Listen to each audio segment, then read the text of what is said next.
Baik, ternyata itu ya yang dari kegawat daruratan untuk neonatal. Cuman benar, kita harus tahu askepnya tuh. Dan kita harus tahu juga untuk apa yang harus kita tampilkan dalam PPT. Tapi saya ingin mengingatkan kembali nih, sebenarnya kan tiap pertemuan ini saya sampaikan ya. Saya berharap tiap kelompok itu sudah melihat dari RPS, kita kan dipandu. Untuk pembelajaran kita tiap pertemuan itu ada metodenya. Nah, kita lihat nih pertemuan 11, ya kan? Nah, mampu mengembangkan manajemen askep kebidanan kegawat daruratan pada neonatal. Apa itu? Berarti manajemen gawat daruratan neonatal itu bisa yang esensial, yang baru lahir, 0 sampai 6 jam, misalkan aspiksia, prematur, hipotermi, bayi dari ibu dengan IMS, infeksi menular seksual, bayi dari ibu pecantu nafsa. Artinya, secara teori ini pasti kita sudah dapat di D3. Apa bedanya, Bu? Kita harus dapat memberikan manajemen asuhan kebidanan yang service excellent. Ini loh yang harus kita garis bawahi gitu. Jadi harusnya kita sudah bisa membedakan asuhan asfiksia secara yang standar itu bagaimana, apa bedanya yang service excellent. Nah, harapannya seperti itu yang kita harapkan kompetensi kita sebagai lulusan dari Mitra Husada untuk sarjananya. Nah, untuk memfasilitasi ini kita sudah memberikan istilahnya metode perkuliahan itu yang bagaimana, Bu? Nah, setiap pertemuan beda, walaupun ada yang sama ya, kemungkinan ini sama, ini juga beda. Nah, project based learning artinya project itu eh project itu namanya proyek ya. Proyek itu berarti sesuatu, dengar suara ibu kan nanti Bu lupa, oh ya. Eh, proyek itu adalah sesuatu kasus ya, kasus yang benar-benar kita tangani, kita bisa menunjukkan kasusnya bagaimana, kita bisa menampilkannya, memahaminya, kemudian memberikan eh, ini loh yang harus dilakukan. Lalu lalu membandingkan sebelumnya ini yang standarnya seperti ini, kalau boleh kita buat yang terbaik seperti ini. Nah, itu adalah project. Project itu bukan hanya mengatakan asfiksia itu adalah Apgar skor yang 0 sampai 3. Enggak, dia bukan hanya mengatakan pengertian, tapi dia mengatakan kita memahami dari pengertian, kenapa terjadi, apa tandanya, lalu apa yang harus kita tangani dan bisa kita tunjukkan seperti inilah misalkan. Nah, eh itu satu. Satu bisa bedside teaching. Bedside teaching itu kita langsung menggambarkan. Misalkan ada pasien yang asfiksia atau prematur, kita ada cerita minggu lalu. Kalau boleh, misalkan yang prematur, ataupun ibu langsung peragakan yang pakai metode kanguru. Gimana nih cara membalutnya? Gimana kalau di klinik tidak ada misalkan pakaian yang panjang, kain yang panjang. Lalu bagaimana caranya? Itu bayi harus skin to skin, harus terbenar-benar bisa dibalut dengan kain gitu. Itu harusnya bisa Ibu tampilkan gitu. Nah, di sini kita udah arahkan juga. Ibu boleh membuat suatu video dalam bentuk video. Saya nggak tahu. Saya ada dapat bahan dari koordinator. Koordinator ini artinya dari kelas E. Nah, malah ini bahannya dari kelas E. Saya nggak tahu. Coba saya lihat. Saya nggak tahu apakah dari kelas ini atau dari Bu Juli ya. Nah, saya nggak tahu ini bisa nggak. Nampak nggak? Nampakkah saya buat seperti ini? Belum, Bel- Bu. Belum ya. Saya stop screen dulu mungkin RPS kita ya. Saya coba. Saya nggak tahu ya ini punya siapa, tapi beliau mengatakan ini dari kelas E. Kita coba ya.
Bu, nggak ada suaranya ya, Bu?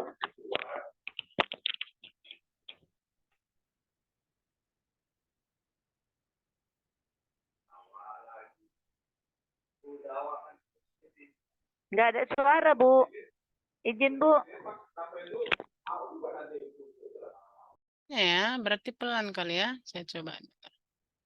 Oke.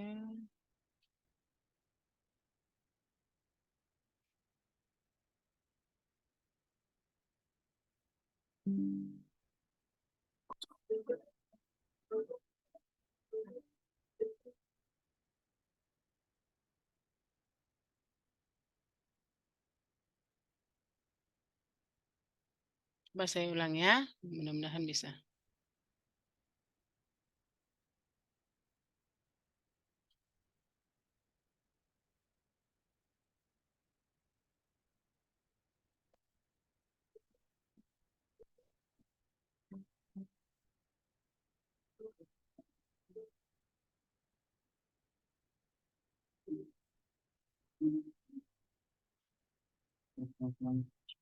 I told you all night to mess around when you were acting too mysterious.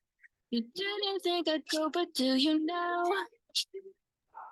You never took me seriously.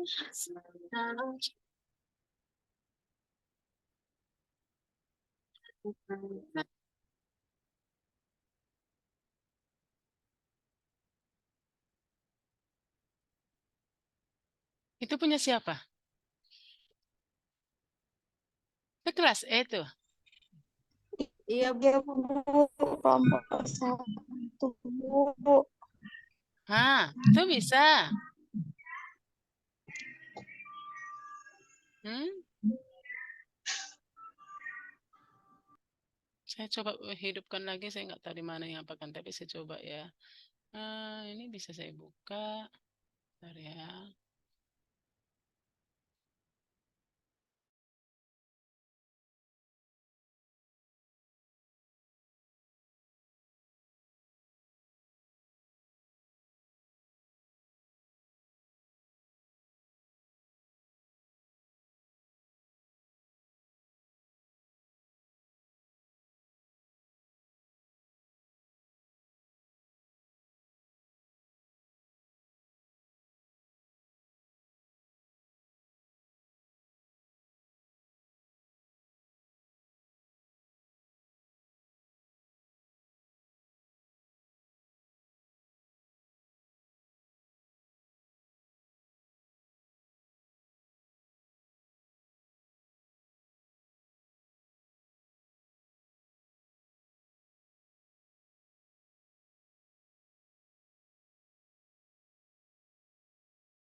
Bu, kok hilang lagi suaranya? Ini dengar suaranya? Dengar Kecil suaranya? suara Ibu. Kecil ya? Saya gue dengar, Bu. Udah mulai dengar? Di Rumah Sakit Daerah Haji Akbar, tanggal 17 Mei 2020. Suara Ibu yang dengar, Bu. Selanjutnya, identitas orang tua. Tampilannya nggak dengar, Bu. Enggak dengar ya.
Kok nggak kedengaran Bu suaranya Bu, tampilnya Bu.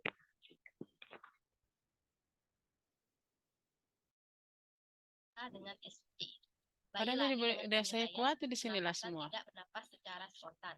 Ini pun nggak dengar juga. Tidak teratur dengan frekuensi 40. Dengar Bu, coba Dengar halus Bu. Bu. Iya, sedikit aja lah ya. Videonya dari sononya gitu.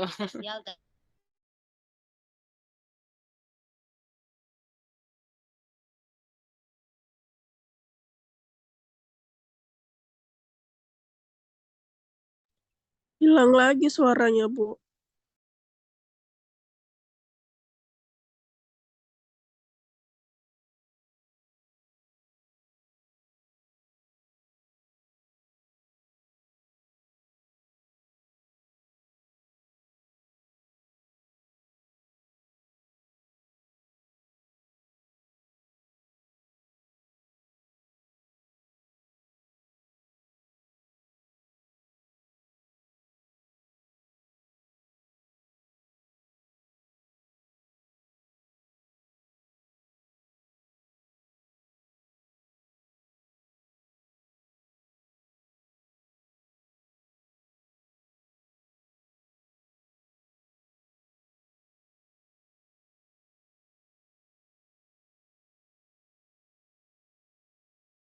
Suara Ibu Eti nggak kedengaran.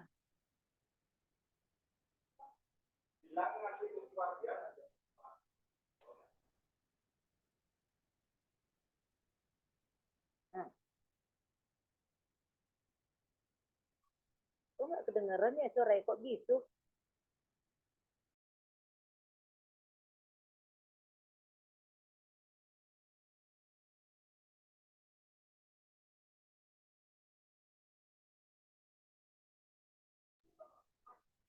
Bu, suaranya kok nggak kedengaran ya Bu? Bu Rizky, suaranya nggak dengar. Ibu-ibu izin di grup kita kan sudah dikirim videonya. Boleh dari situ juga mendengar suara kelompok satunya, Ibu. Iya, Ibu udah coba kuat-kuatkan semua volume nih. Iya, Bu. Udah dikirim di grup kami, Bu. Bisa didengar aja dari grup kami, Bu.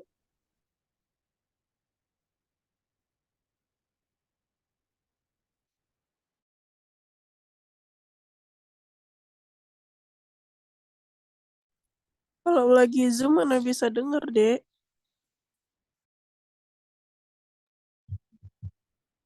Bisa, Bu. Coba, Bu.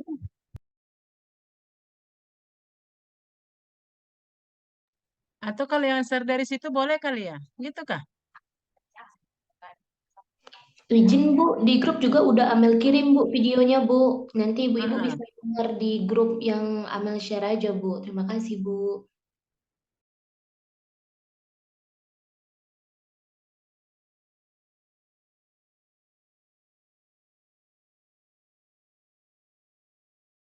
arti dari video itu apa yang kita lihat? Kita bukan hanya melihat konten. Saya sengaja mencoba itu di share. Artinya gini, eh, pada saat kita membuat video, benar bagus. Ibu juga merasa itu ternyata bisa loh, gitu. Hanya saja pada saat kelompok mengucapkan seperti tadi, ada kendala pada suara. Nah, harusnya ada bisa lagi dimodif di samping Apgar Score disebutkan inti-intinya gitu. Jadi pada saat hanya melihat lalu sambil ada eh, tulisan yang inti-inti tadi, itu sudah merekap kesimpulan dari langkah tiap langkah. Nah, itu yang harusnya yang dibuat dari kelompok. Nah, makanya saya menunggu sebenarnya tahun yang semalam ini sudah diingetin videonya harusnya kita buat. Boleh kita apakah pada saat di klinik kita ada bayi, kita utamakan misalkan dia ada yang eh, kita peragakan bagaimana penanganan aspeksia, boleh. Boleh juga kita mungkin cari video, nggak harus yang kita yang melakukan, kan nggak setiap saat pasien kita ada yang seperti itu. Namun yang salah satu boleh, prematur kah, hipotermi kah, asfiksia kah, salah satu boleh kita pilih dari kelompok harusnya. Nah, seperti itu. Oke, fine ya, nggak apa-apa ya. Nah, sekarang Dari pemaparan kelompok nih, kita coba dulu. Kira-kira ada nggak yang ingin diperjelas oleh dari temannya? Ada? Izin Bu, Ya, silakan. soal yang apa Bu, contoh asuhan kebidanan, udah saya buat di makalah Bu. Di PPT hanya saya tuangkan soal sederhana aja Bu, supaya tidak bosan Bu slide-slide-nya. Jadi di makalah itu udah semua lengkap Bu, cara penanganan bagi akspisia, penjelasan apa aja yang itu gitu Bu. Cuman proyeknya memang Bu, salah kami tidak kami buat gitu Bu. Cuman di Ya. makalah sudah saya jelaskan semua Bu. Oke, sudah dituang ya. Iya Bu, Ya, semuanya oke. sudah kami buat Bu. Oke, Terima jadi kasih gimana? Bu. Iya, mantap. Saya sudah download ini apanya makalahnya. Gimana? Mau ini dicoba dibahas, di-share dulu atau saya yang men-share atau Ibu? Coba dijelaskan dulu bagaimana makalah Ibu ini. Berarti angkat kasus tentang asfiksia ya dari salah satu dari yang tadi ya. Kami hipotermia Bu. Oh, hipotermi. Boleh, silahkan. Share ininya ya Bu, asuhan kebidanannya Bu. Iya. Bentar ya Bu.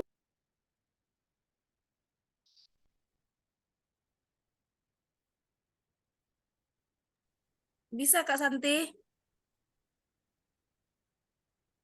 Bentar ya.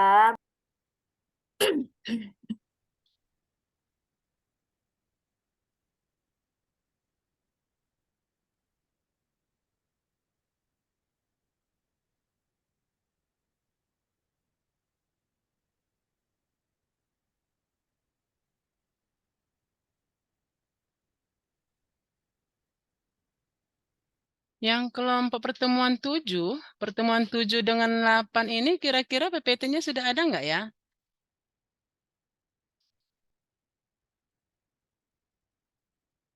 Ayo, siapa yang kelompok? Coba kita tanya dulu. Mungkin nanti sesudah kelompok ini kita akan coba bahas.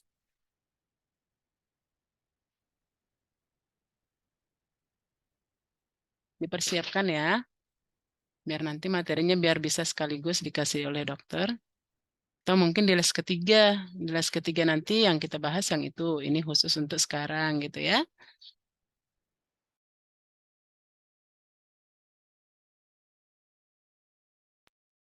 Izin Bu, dibacakan atau gimana Bu? Boleh. Namun secara ini ya. Harus nampak yang fokus-fokusnya. Artinya kalau ini tadi hipotermi, nampaklah dia di subjektifnya sama objektifnya itu harus diperjelas ya. Oke, silakan.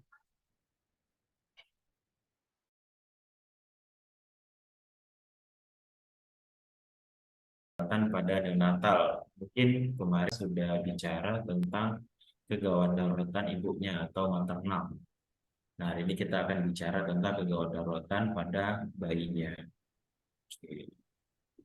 Nah, kalau kita cerita tentang kegawat daruratan pada neonatal, itu kaitannya erat dengan yang kita sebut dengan resusitasi neonatus atau resusitasi neonatal. Jadi resusitasi neonatal itu adalah usaha yang kita lakukan pada neonatus ya di masa transisi hidupnya ya, yang awalnya tergantung pada plasenta ibu, kemudian dia mau bernapas secara sendiri atau independen. Nah, tujuan dari tindakan resusitasi ini untuk meningkatkan kelangsungan hidup dan menurunkan angka kematian si neonatus tadi. Jadi mungkin kita harus pahami dulu kapan kita sebut dia neonatus, kapan kita sebut dia perinatal, ya. Yang kita Izin sebut, dok, mohon ya, suaranya dok. Izin dok, mohon suaranya dikuatkan, mana tahu belum volume dok. belum Kata, jelas ya. iya, mungkin dikuatkan Oke. sedikit dok, kata siswa. Ini udah terdengar jelas? Sudah Gimana terdengar Ibu? jelas? Udah jelas belum? Nanti main WA-WA. Udah Bu. Udah Bu. Oke. Ya, jangan ada lagi komunikasi tersembunyi. Ya, jadi Silakan dok. tindakan resusitasi neonatus ini tujuannya untuk meningkatkan kelangsungan hidup si bayi dan menurunkan angka kematian bayinya, ya. Nah, jadi pertama kita harus bisa bedakan kapan ini kita sebut neonatus dan kapan ini kita sebut perinatus. Jadi kalau kita sebut neonatus itu usianya itu masih di bawah 28 hari. Jadi 28 hari kehidupannya itu kita sebut dengan neonatus. Sedangkan sampai di bawah 1 tahun itu kita sebut dengan perinatus. Nah, jadi apakah resusitasi neonatus ini harus kita lakukan kepada semua bayi yang baru lahir? Jawabannya iya. Tapi ada yang memerlukan resusitasi khusus dan ada yang hanya beberapa langkah dan Apgar skornya udah bagus, itu tidak perlu kita lanjutkan resusitasi. Artinya setiap bayi yang baru saja dilahirkan ke dunia ini, ibu-ibu semuanya wajib mengetahui apa sih yang harus saya lakukan ketika bayi ini baru lahir, dan bagaimana kita bisa menemukan tanda-tanda bahaya ketika dia baru saja dilahirkan ke dunia ini. Nah, perlu kita tahu bahwa setiap tahunnya 10 juta bayi yang baru lahir itu tidak dapat bernapas secara spontan. Ya, artinya bayi itu membutuhkan tindakan resusitasi untuk bertahan hidup. Terutama pada 1 menit pertama itu merupakan golden period atau golden minute. Jadi 1 menit pertama dia itu dilahirkan, ibu-ibu di sini harus bisa mengetahui ini napasnya bagus atau enggak, spontan atau enggak, ini atau enggak. Nah, itu yang nanti ibu-ibu harus hafal sekali dengan yang namanya Apgar score, ya, supaya ibu tahu ini bayinya sesak nih, harus kita lakukan pertolongan, gitu, ya. Nah, jadi 1 menit pertama itu adalah golden minute, ya, atau waktu di mana baik atau buruknya prognosis bayi ini ke depannya ditentukan pada 1 menit pertama sejak dia dilahirkan, ya. Nah, jadi kalau misalnya kita bisa melakukan resusitasi neonatus itu dengan benar, maka kita bisa menurunkan angka mortalitas pada bayi tersebut atau angka kematian pada bayi tersebut. Oke, jadi sekarang kita bahas kapan sih kita akan melakukan resusitasi neonatus. Jadi kalau kita cerita resusitasi neonatus ini sangat erat hubungannya dengan asfiksia neonatus. Jadi kita sekalian bahas nih ya, sekalian bahas masalah kasus asfiksia neonatus. Jadi kalau ada bayi yang ketika dia dilahirkan terjadi gangguan pernapasan atau asfiksia neonatus, maka itu adalah indikasi utama kita melakukan resusitasi neonatus, ya. Tapi ada penyebab-penyebab lain, ya, penyebab-penyebab lain yang bisa menyebabkan terjadi gangguan pernapasan pada neonatus ini, seperti gangguan kongenital atau cacat kongenital, ya, seperti ada kasus hernia diafragmatika, ya, hipoplasia pulmonar atau kecilnya sel-sel alveolus dari parunya, ya, kemudian parunya ada lesi kistik, bisa jadi ada infeksi pada paru-parunya, ya, atau terhisapnya mekonium atau kotoran yang tercampur di ketuban ibu. Ya, ini biasanya penyebab dari terjadinya asfiksia neonatus itu.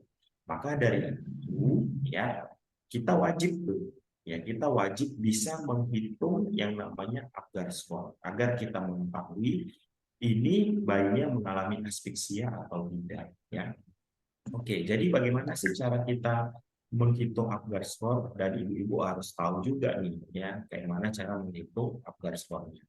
Jadi yang pertama ada 5 yang menjadi indikator kita untuk menilai Apgar score. Yang pertama adalah warna atau appearance. Jadi dari Apgar score ini, ya, ini adalah appearance atau warna.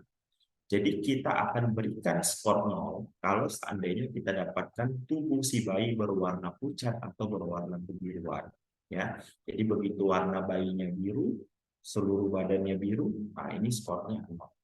Tapi kalau di bagian tubuhnya ada yang berwarna merah muda dan ada juga yang berwarna biru, maka kita berikan skor 1.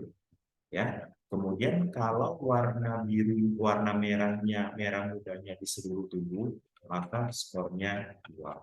Ya. Di sini sebentar ibu, saya ada telepon.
Kenapa?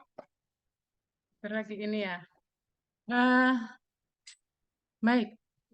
Sebenarnya dari inti bayi yang asfiksia itu sebenarnya di Apgar score ini ya. Apgar score ini. Jadi kalau kita tidak bisa memahami di sini, sia-sia kalau kita mengatakan bayinya asfiksia. Nah, dari APN, kadang kita mengatakan bayi bugar. Nah, kira-kira arti bugar itu apa ya? Ada yang bisa jawab?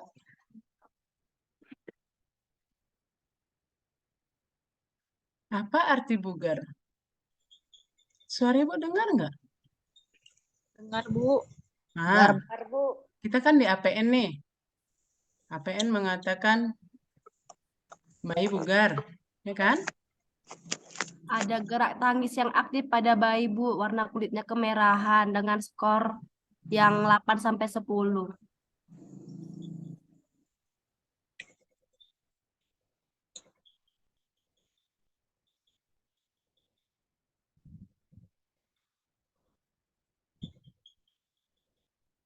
Bugar tadi berarti Ibu mengatakan gimana tadi?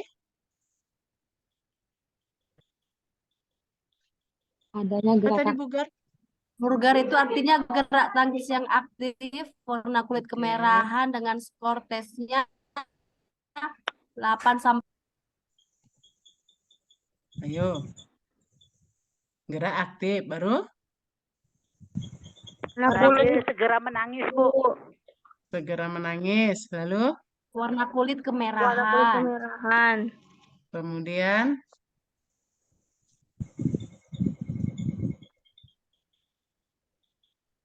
kemudian Apgar skornya 8 sampai 10.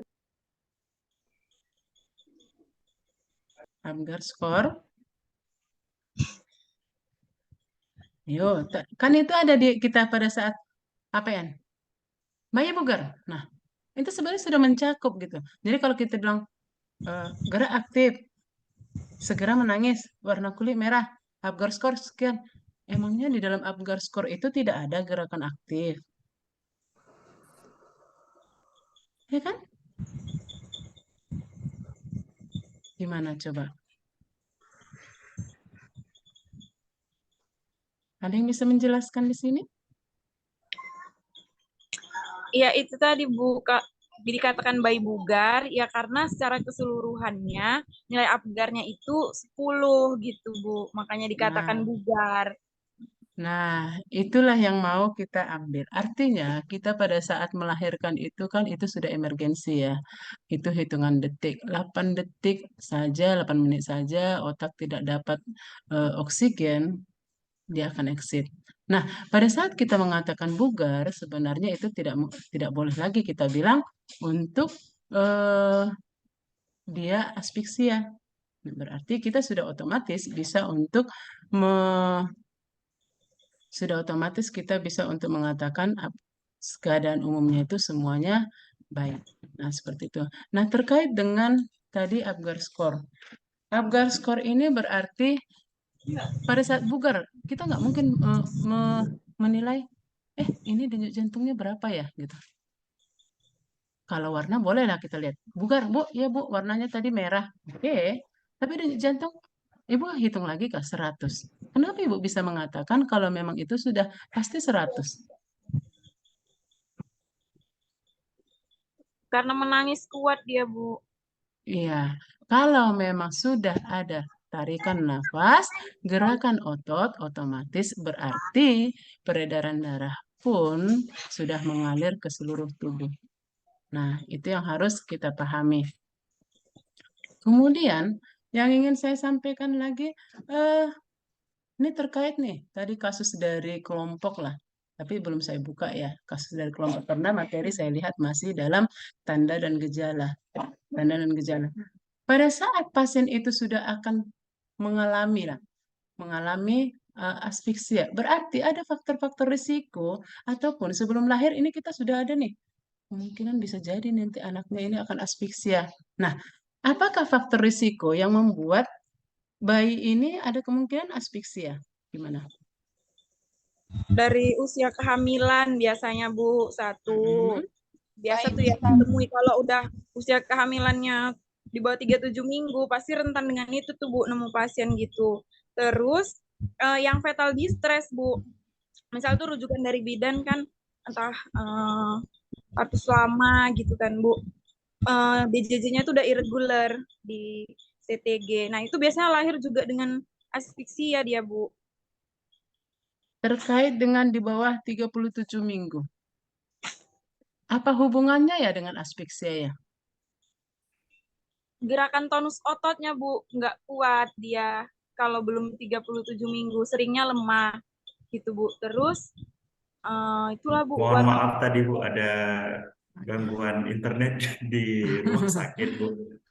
Baik Dok, kita pending ya. Ini saya tahan pertanyaan saya di bawah 37 minggu ya. Silakan Dok, dilanjut Dok. Bentar ya Bu.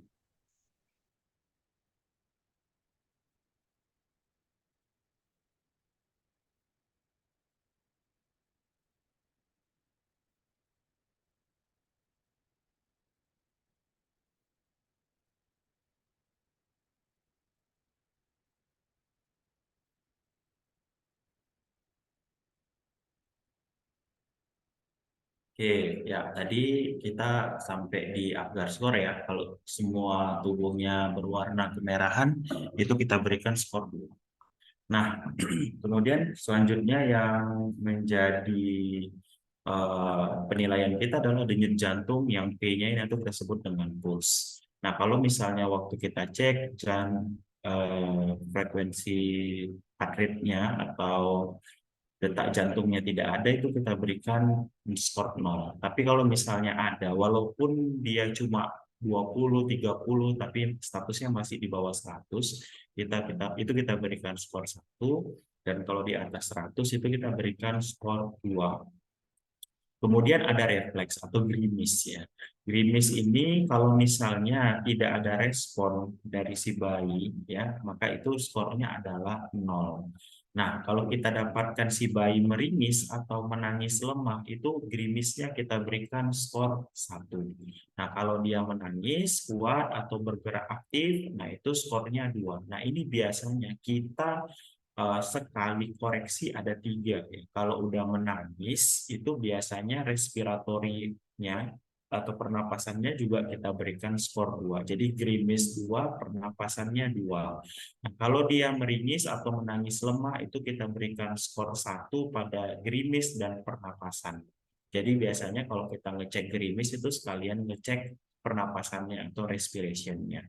Nah, kemudian untuk tonus itu atau gerakan otot atau activity, kalau lumpuh atau tidak ada gerakan skornya 0. Kemudian kalau kita lihat anaknya itu menekuk kaki, menekuk tangan atau sedikit fleksi, kita bilangnya skornya 1, dan bergerak aktif skornya 2. Nah, untuk pernapasan, kalau tidak ada pernapasan atau tidak menangis, ya itu skornya 0. Nah, paling tinggi skor Apgar itu adalah 10, karena ada 5 indikatornya, 1, 2, 3, 4, 5, jadi ada 5 indikator, paling tinggi 2, berarti skor Apgar itu paling tinggi adalah 10, dan yang paling rendah berapa? 0, ya, paling rendah adalah 0. Nah, jadi kapan kita sebut si bayi ini mengalami atau Apgar skornya ini jelek ya? Nah, kita bilang jelek itu kalau skornya itu 7 ke bawah. Ya, 7 ke bawah. Artinya skor 6, 5, 4, 3, 2, 1, 0. Nah, itu adalah yang kita sebut asfiksia neonatus. Jadi yang menjadi indikator kita adalah ini berapa. Kalau skor 7 skornya bagus. Kalau 7 skor bagus. Tapi kalau 6 ke bawah, ya 6 ke bawah, nah itu yang kita sebut dengan asfiksia neonatus. Jadi 1 menit pertama ibu-ibu harus sudah bisa menentukan ini Apgar skornya berapa. Ya, kalau udah di atas 7 udah aman. Tinggal dibagusin aja sehingga skornya jadi 9 atau 10. Tapi kalau udah di bawah 6, nah ini jangan main-main nih ya. Ini bisa meninggal janinnya kalau kita lambat melakukan pertolongan. Oke. Nah, ini adalah peralatan-peralatan yang kita butuhkan ketika kita mau melakukan resusitasi neonatus ya, stetoskop ya. Nah, ini kan ada beberapa alat yang memang harus ada di rumah sakit ya, seperti monitor, pulse oximetry, itu mungkin kita bisa sediakan ya, kemudian ada sumpuk ya atau ambubek ya, kemudian ETT ini kan laringoskop dan lain-lain itu ada di rumah sakit. Jadi setidaknya kita punya peralatan emergensi yang sederhana, ambubek untuk neonatus ya, yang paling penting. Kemudian alat suction yang paling sederhana, kita harus punya yang balon penghisap ya Bu ya. Kalau kita nggak punya suction yang elektrik, kita paling nggak punya balon penghisap untuk mengeluarkan lendir-lendir dan lain-lain dari mulut si bayi. Itu untuk si peralatan suctionnya. Nah, kemudian peralatan lain seperti ada kateter ya, kemudian ada konektor T ya, kemudian ada cairan infus ya, dextrose. Dextrose ini diperlukan karena memang bayi baru lahir itu rentan terjadi hipoglikemia ya, jadi ada kekurangan gula di dalam tubuhnya. Nah, kemudian untuk obat-obatan untuk yang lain-lain ya, kita punya selimut ya, selimut untuk menghangatkan bayi. Lebih bagus ya ada warmer di tempat kita, tapi sepertinya kalau warmer itu terlalu mahal ya, mungkin selimut lah ya. Kemudian epinefrin yang 1:10.000 atau 0,1 mg per mililiter, itu yang harus kita punya. Nah, ini beberapa contoh peralatan resusitasi ya yang harus kita punya ya. Ini ada suction ya, kemudian ada ambubek ya, kemudian ya ini yang udah model ini ya, model elektriknya ya, epinefrin. Nah, ini alatnya. Nah, ini adalah alur ya ketika kita menemukan bayi yang baru lahir ya. Jadi semua bayi yang baru lahir itu kita harus langsung melakukan penanganan awalnya ya. Jadi ketika ada bayi baru lahir ya, yang pertama kita lihat ini bayi prematur atau enggak. Ini prematur atau enggak bayinya ya. Nah, ketika dia misalnya prematur ya, maka langsung masuk ke langkah ya, ke langkah resusitasi. Atau dia bernapas, kalau bernapas dia menangis atau enggak, menangis lemah atau enggak, tonus ototnya ada atau enggak, jawabannya itu ya. Kalau misalnya jawabannya prematur tidak, gitu ya. Bernapas lemah, misalnya menangis lemah tidak katanya, artinya dia menangis kuat. Tonus ototnya lemah tidak, berarti dia tonus ototnya aktif. Maka itu langsung dilakukan hapoja, kalau kami nyingkatnya hapoja ya. Hangatkan ya, biasa dibersihkan bayinya, diberikan selimut ya, kemudian jalan napas dibersihkan dengan suction ya, dengan suction hisap itu balon hisap, kemudian po-nya itu ya, apo posisikan di tempat yang datar. Nah, kemudian dirawat bersama ibu dan langsung melakukan inisiasi menyusui dini ya, kemudian nanti di menit kelima nilai lagi Apgar skornya, kemudian menit ke 10 kita juga lagi nilai Apgar skornya berapa. Tapi kalau misalnya iya prematur iya, menangis lemah iya, tonus ototnya lemah iya, maka yang kita lakukan adalah hapojarang ya, ada ramnya. Hanya hangatkan sama, dihangatkan, dibersihkan ya. Kalau dia prematur harus pakai infant warmer, nggak bisa pakai selimut biasa ya. Kemudian po-nya posisikan di tempat yang datar, kemudian jalan napas dibebaskan ya, baru rangsang taktil. Kalau setelah kita lakukan hapojarang tadi, Apgar skornya masih di bawah 7, maka kita melakukan resusitasi neonatus yang lebih lanjut, yaitu apa? Kita melakukan VTP atau ventilasi tekanan positif. Kita memberikan oksigen ya, oksigenasi dulu. Kalau misalnya dipasangkan nasal kanul, kalau misalnya pasien setelah kita kasih oksigen tapi tetap masih napasnya ngap-ngap ya, ngap-ngap, maka saran saya rujuk langsung ke rumah sakit ya. Langsung rujuk ke rumah sakit. Atau kalau udah memang dia prematur, menangis lemah, tonus otot lemah, begitu udah kita lakukan hapojarang ada respon, segera lakukan penata laksanaan awal, langsung dirujuk ke rumah sakit untuk masuk ke NICU ya, neonatal intensive care unit. Nanti dia di sana akan dilakukan bisa PTP, bisa pemasangan CPAP ya, bisa pemasangan CPAP. Di ya CPAP itu cuma ada di NICU, tapi kita ya sangat sulit lah, harganya juga mahal CPAP ini kan. Kalau kita cuma bisa sampai melaksanakan ambubek, kalau kita di klinik atau kita di praktek kita cuma bisa sampai pemberian ambubek. Tapi setelah ambubek gagal, dia harus masuk ventilasi tekanan positif atau dia udah pemasangan CPAP. Ya, lebih gawatnya lagi dia cardiac arrest, udah harus dilakukan kompresi dada. Nah, jadi batasan kita sebagai bidan di mana? Ketika ada bayi baru lahir, ya pastikan semua indikator ini tidak ada kalau kita mau aman, ya. Artinya bukan bayi prematur, napasnya bagus, tonus ototnya kuat. Nah, ini kita udah nilai Apgar skornya bagus, ya udah langsung rawat bersama dengan ibunya. Ya, seperti itu. Oke. Nah, selanjutnya kita bahas masalah BBLR. BBLR ini biasanya yang sering juga menjadi permasalahan pada neonatus. Berat badan lahir rendah atau BBLR. Ini kapan kita sebut dia BBLR? Kalau berat badannya di bawah 2.500 gram. Ya, berapapun usia gestasinya. Artinya kalau ibu hamil dengan usia kehamilan yang aterem, ya, aterem, tapi berat badan lahir janinnya di bawah 2.500, maka itu kita sebut dengan BBLR. Ya. Bukan harus dia prematur. Memang yang paling sering terjadi BBLR ini adalah bayi-bayi yang prematur. Tapi lahir aterem pun dia masih bisa kita sebut dengan BBLR kalau misalnya di bawah 2.500 gram. Ya. Kemudian ada yang kita sebut dengan BBLSR atau berat badan lahir sangat rendah. Kapan kita sebut dia BBLSR? Kalau misalnya berat lahirnya itu di bawah 1.500 gram. Ya, mungkin ibu-ibu di sini ada yang sudah punya pengalaman melahirkan atau menolong persalinan bayi yang beratnya itu di bawah 2.000 gram. Ya, mungkin ada.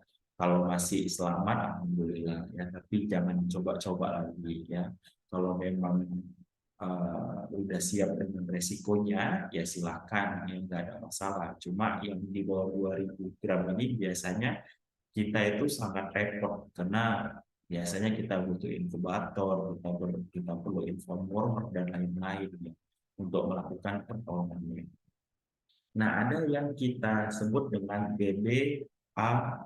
BBLASR, ya, berat badan amat sangat rendah, atau kalau biasanya kita sebut berat badan lahir ekstrim rendah. Nah, ini kalau dia lahir dengan berat di bawah 1.000 gram. Nah, ini yang kita sebut dengan ekstrim rendah. Ada yang selamat, ada, tapi nggak banyak. Nggak banyak. Banyakkan sih yang meninggal.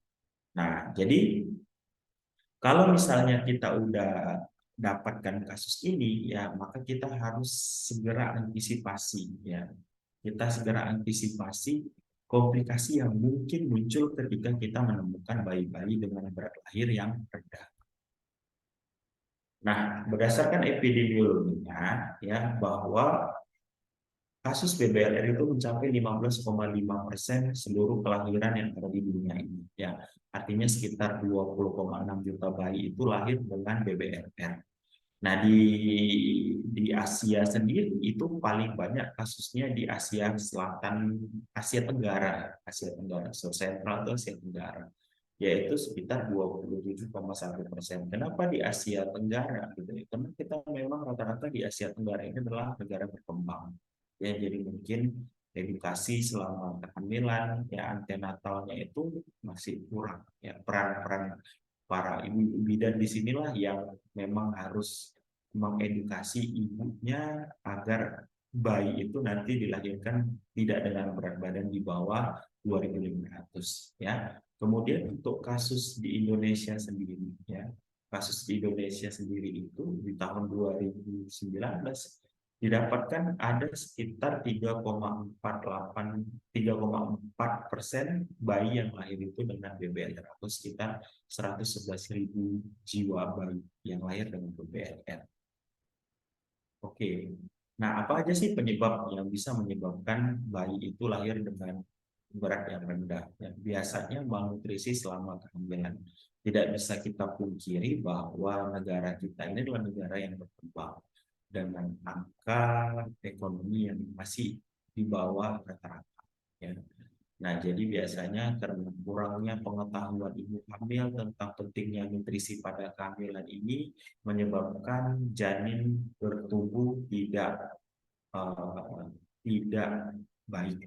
Jadi perlu juga ya menjadi prioritas kita belajar tentang nutrisi kehamilan, apa-apa aja makanan pengganti kehamilan dengan nilai nutrisi yang baik.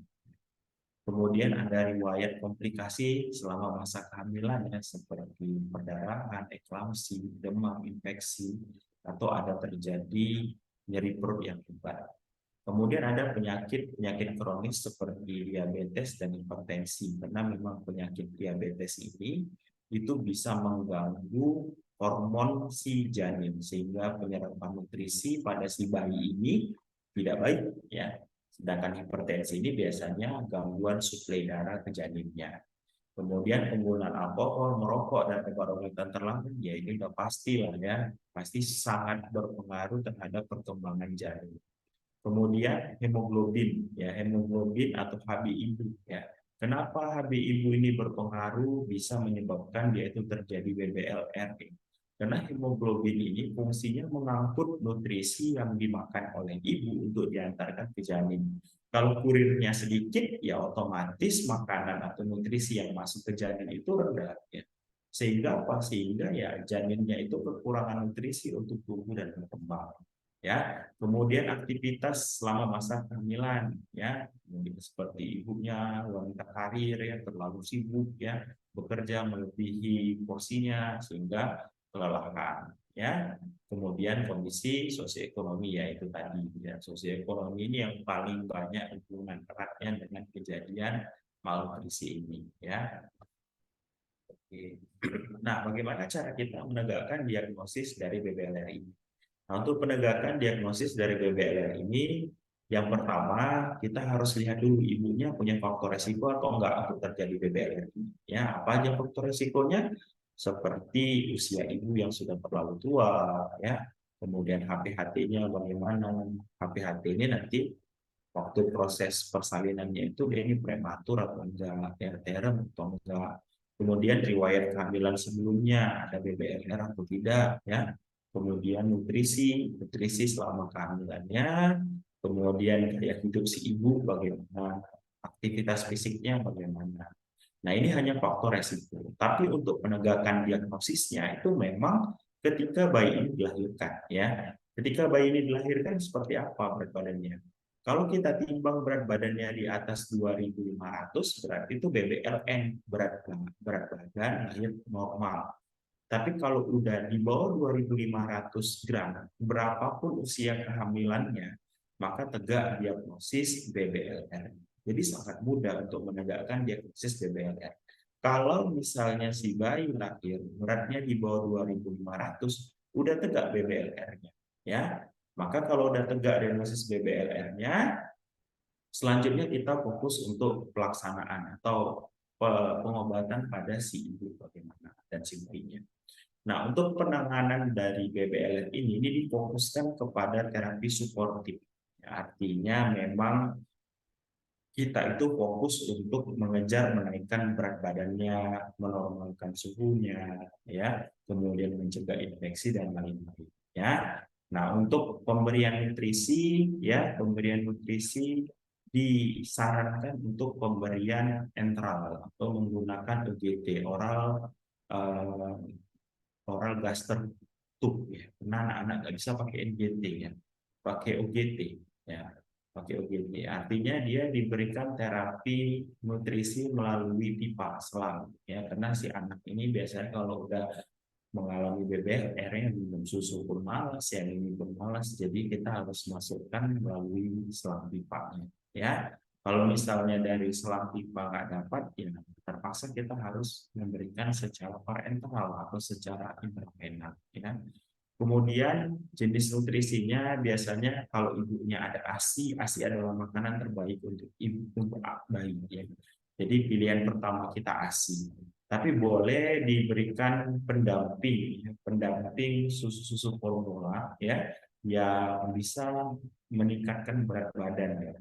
Biasanya sih ya tergantung ibu lah masing-masing vendornya siapa ya. Kalau untuk susu formula ini ya, tergantung lah, ada yang mungkin dari Kalbi, ada yang mungkin dari Sada ya, jadi banyak vendor-vendornya. Kemudian untuk waktu pemberiannya, kalau bisa seagresif mungkin. Seagresif mungkin itu artinya secepat mungkin. Kalau bisa 48 jam setelah lahir itu udah dilakukan inisiasi menyusui dini, ya udah diberikan susu formula dan lain-lain. Ya. Kemudian pemberian nutrisinya, kalau berat bayinya itu di bawah 1000 gram, itu biasanya kita berikan 15-20 cc per kilogram berat badan per hari. Ya. Misalnya berat bayinya nih 2,4 gitu ya, udah dikalikan aja 2,4 dikali 20 ml ya, itu yang kita berikan selama 1 hari ya. Kalau di atas 1000 itu udah bisa kita cobakan dengan 30 ml per kilogram berat badan per hari ya, itu untuk pemberian hasilnya atau susu perbulannya. Nah, selain dari pemberian nutrisi tadi, ya, bayi yang mengalami BBLR ini juga rentan untuk terjadi hipotermia, ya. Jadi diharapkan, ya, si bayi ini, ya, kalau misalnya ibu-ibu di praktek, ya, wajib dibedong, ya, dibedong untuk mempertahankan suhunya. Tapi kalau ada infant warmer, ya, itu lebih baik lagi, ya, untuk pemakaian infant warmernya. Ya, jadi selain itu bisa juga ya kita melakukan skin to skin, ibu ke bayinya itu skin to skin ya, atau metode kanguru ya untuk menghangatkan ya sama ibunya, menggunakan infant warmer dan inkubator ya, seperti itu. Nah, selanjutnya hal lain yang mungkin menjadi perhatian kita, ya, menjadi perhatian kita terkait tentang neonatus ini adalah sepsis neonatorum atau infeksi neonatus. Jadi sepsis neonatus ini adalah sebuah sindrom klinis, ya, diakibatkan oleh banyaknya bakteri dalam darah bayi, ya, pada 28 hari kehidupan pertamanya. Jadi kalau udah di atas 28 hari, dia ada infeksi berat di tubuh dia, itu tidak bisa kita sebut dengan sepsis neonatorum. Yang kita sebut dengan sepsis neonatorum itu, dia terjadi infeksi berat di 28 hari kehidupannya. Nah, angka kejadian sepsis neonatal ini biasanya 1-10 per 1000 kelahiran hidup. Artinya sekitar 1% dari kelahiran hidup. Nah, kemudian angka kematian ini cukup tinggi ya, sekitar 13-50% kalau kita tidak mampu mendiagnosis dan memberikan tata laksana secara cepat pada kasus-kasus sepsis neonatal ini ya. Nah, perlu yang menjadi perhatian itu adalah bayi-bayi yang prematur. Bayi-bayi yang prematur ini ya, resiko terjadinya kematian yang lebih tinggi itu lebih tinggi 5 kali sampai 10 kali lipat pada bayi-bayi yang lateral. Jadi pada bayi-bayi prematur ini harap sangat dijaga kebersihannya, karena kalau udah sepsis itu resiko matinya itu lebih tinggi ketimbang bayi yang lateral atau cukup bulan. Nah, secara umum sepsis yang primer ini penyebabnya banyak. Biasanya bisa dari golongan Streptococcus ya. Streptococcus ini biasanya dari kulit ya, dari kulit. Nah, kemudian dari makanan itu bisa Escherichia coli itu dari air ya.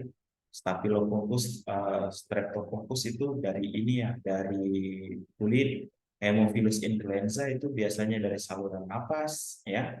Kemudian dari saluran napas yang lain itu ada Pseudomonas ya, ada Klebsiella, dan paling parah biasanya pada bayi-bayi dengan status imunitas yang rendah itu biasanya bisa disebabkan oleh jamur ya, Cryptococcus ya.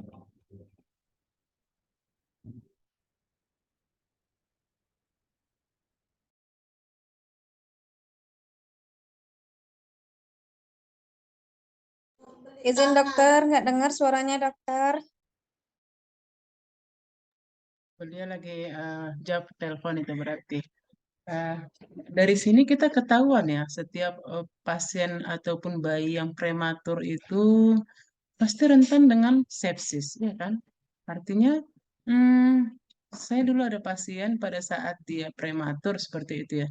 Nah, pada saat dia lahir itu 2 kilo 3 on, bagus.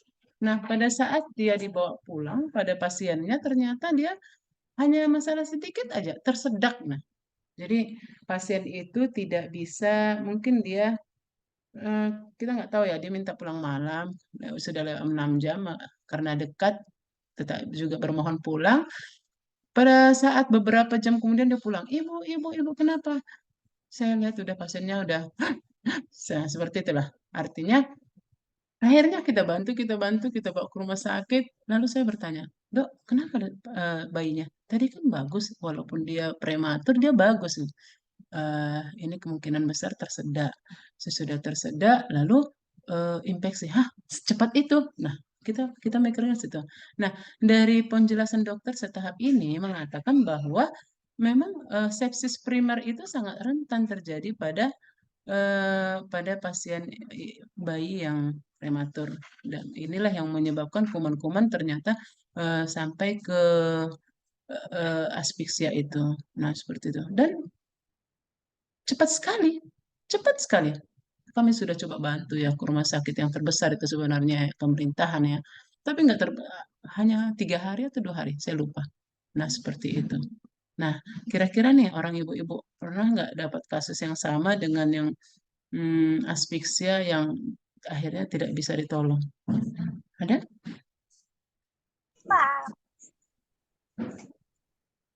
Ada, Ibu. Bu. Gimana Ibu Lasmaria? Tadi kan dokter sudah mengatakan ya, itu memang ada pemicu, pasti ada pemicu ya. Nah, kira-kira kalau pasien Bu Lasmaria kenapa semalam tuh? Gini, Bu. Kan sekitar 2 minggu yang lalu lah. Jadi ada pasien datang ke sini, suaminya manggil saya. Rupanya katanya istrinya sudah lahiran di rumah ya kan. Jadi saya terburu-buru lah datang ke situ.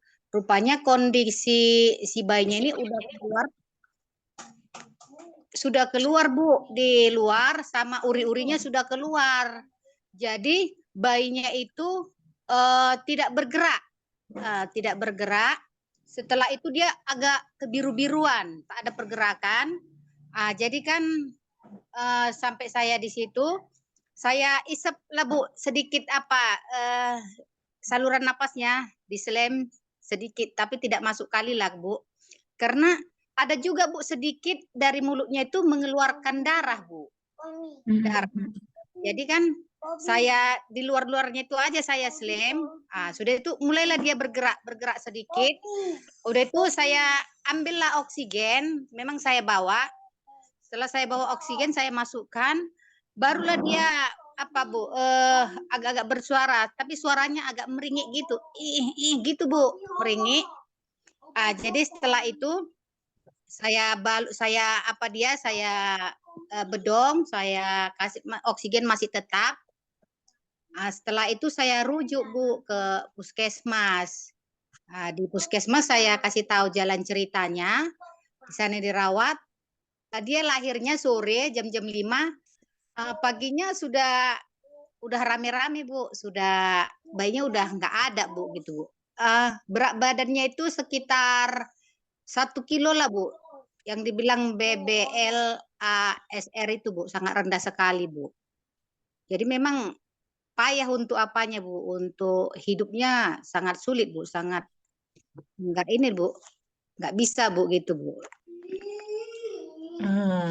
Tapi terkait lah, kadang ya kita sebagai bidan juga kan merasa kalau pasien kita ada yang tidak selamat gitu ya. Kita kadang kan nggak sepenuhnya juga kita merasa langsung, itu kan dari kayak tadi kayak pasien Bu Lasmaria. Kok saya kan udah datang nih, saya kan datangnya memang udah lahir, saya kan memang udah seperti ini, seperti ini. Tapi kadang kita sebagai bidan tetap nih terbersit. Saya nggak tahu kalau ibu-ibu, kalau saya secara pribadi gitu, saat pasien itu tidak bisa ditolong tetap terbersit. Kenapa ya nggak selamat ya? Kenapa ya? Kita udah kasih oksigen. Jadi ternyata seperti materi dokter tadi, saya cari lagi. Apa ini? Ini ukuran kehamilannya untuk usia kehamilannya benar 37 minggu aterm. Ternyata sesudah saya selusuri, ibunya cerita, Iya Bu, saya dengan mereka masih anak pertama, sehingga masih ada kata-kata bahwa suaminya mungkin belum serius lah. Suaminya belum serius untuk ya bahwa itu adalah pasien hamil yang harus dikasih nutrisi. Jadi istrinya itu mengatakan saya untuk mendapatkan nutrisi yang baik itu susah dari suami saya. Nah, seperti itu. Nah, dapat saya satu. Ternyata dari malnutrisi. Malnutrisi. Jadi, Kemarin tuh Bapak itu katanya kunjungan apa? Orang gubernur ya? Di waktu di telepon. saya kira kenapa ada yang aspiksia kunjungan gubernur ya? Oke. Nah, lalu dari situ saya dapat satu. Kemudian kita lagi bertahap seperti tadi. Seperti cerita Bu Lasmaria tadi kan, Bu, saya datang dia sudah biru atau gimana. Itu dengan waktu tadi 8 menit. 8 menit otak tidak dapat oksigen, mati, ya kan? Itu mati. Nah, kita pada saat menolong itu hitungan detik karena memang lahir itu belum disianosis. Belum biru, belum biru. Tapi kalau itu memang jadi kalau mungkin hampir sama kali pengalaman kita masa transisi antara yang kita dulu masih main tepuk, nggak tahu, saya nggak tahu orang ibu-ibu masih merasakan itu nggak. Bayinya lahir, nggak nangis, ditunggingkan, lalu tepuk punggungnya, lalu dikasih air panas, air dingin. Nah, saya merasakan transisi itu. Jadi kita nolong dari sejak 1997 ya, udah tamat SPK gitu ya. Kita masih pada saat dia lahir tidak menangis, kita masih memakai tunggingkan lalu tepuk-tepuk. Nah, kita melanjutkan ke D3 tahun 2010, 2012, ibu lupa 2010. 2010 ya, tadi tahun 1997 tamat SPK. Nah, 2010 itu kita udah mulai, saya tamat bidan nih. Gitu. Nih ya kan, saya merasa itu transisi itu. Saya tamat bidan nih, D3.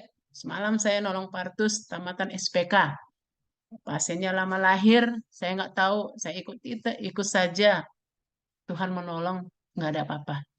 Nah, pada saat sudah kita tamat bidan tadi, nah itulah sebagai bidan tadi, kita nggak boleh takabur, nggak boleh sombong, nggak boleh langsung mengatakan itu pasti sehat, nggak.